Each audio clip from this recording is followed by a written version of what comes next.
Bonjour, aujourd'hui je vais vous présenter l'hindouisme. Donc, comme vous pouvez le voir, l'hindouisme est d'abord une religion polythéiste, ce qui veut dire qu'elle croit en plusieurs dieux, de multiples dieux, et non un seul. Donc d'abord commençons par les statistiques. Il y a environ 1,5 milliard de pratiquants hindous. La religion est surtout pratiquée en Inde. Elle est aussi pratiquée au Bangladesh, Indonésie, mais c'est surtout pratiqué en Inde, principalement. Les rites et les rituels consistent à rendre une journée différente des autres. Les rituels, ça peut être des offrandes, des purifications, donc par exemple dans le Gange, qui est un fleuve vraiment réputé pour être sacré et qui peut faire réincarner certaines personnes.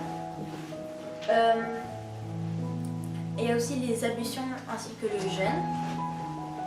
La récitation de mantras qui sont entre autres des phrases sacrées aussi traduites par pensée et quelques prières près d'un autel. Un autel, c'est non un autel qu'on réserve, mais une table sacrée là où on peut mettre les offrandes pour les dieux lors de récitation de prières, etc.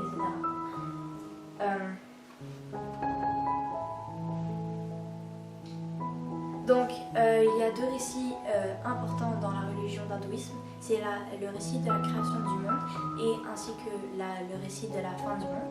Donc tout d'abord sur le nombril de Vishnu, qui est le dieu de la préservation, donc de la conservation du monde, a poussé une fleur de lotus dans laquelle se trouvait Brahma, le créateur.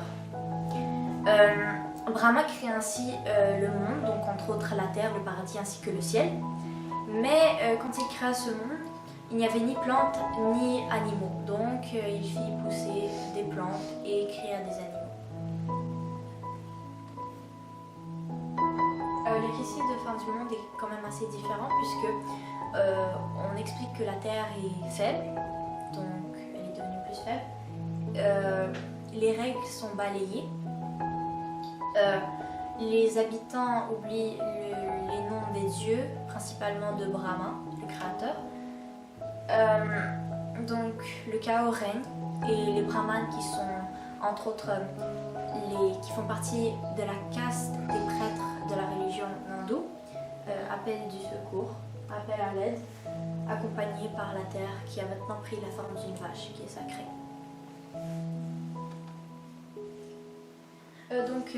Il y a plusieurs règles et elles ne sont pas forcément censées être respectées puisque les hindous peuvent en inventer plusieurs. Donc ils ont le permis d'inventer plusieurs règles à leur goût. Par exemple, on a le point rouge, aussi surnommé Potu ou Bindi, qui est utilisé lors de méditation pour représenter un troisième œil intérieur qui est destiné à Dieu. Donc par la pensée, on peut voir par cet œil Dieu. C'est utilisé sûrement dans ce cas en Inde du Sud, mais en Inde du Nord, c'est plus utilisé pour les femmes mariées. Donc les femmes mariées, si elles sont mariées entre autres, elles vont mettre un point rouge et si leur mari meurt avant elles, donc elles deviennent veuves, elles vont ainsi mettre un point noir. Surtout entre les sourcils et sur le front, mais c'est surtout utilisé pour un accessoire de beauté de nos jours. Il y a aussi la vache. La vache est vraiment sacrée et elle donne le lait, le caillé, le beurre ainsi que l'urine qui est utilisée dans les remèdes, les antidotes, pour les médicaments. En Inde, c'est un crime de tuer une vache car elle symbolise quand même la source de toutes les nourritures, tous les produits et les aliments que les hindous reçoivent.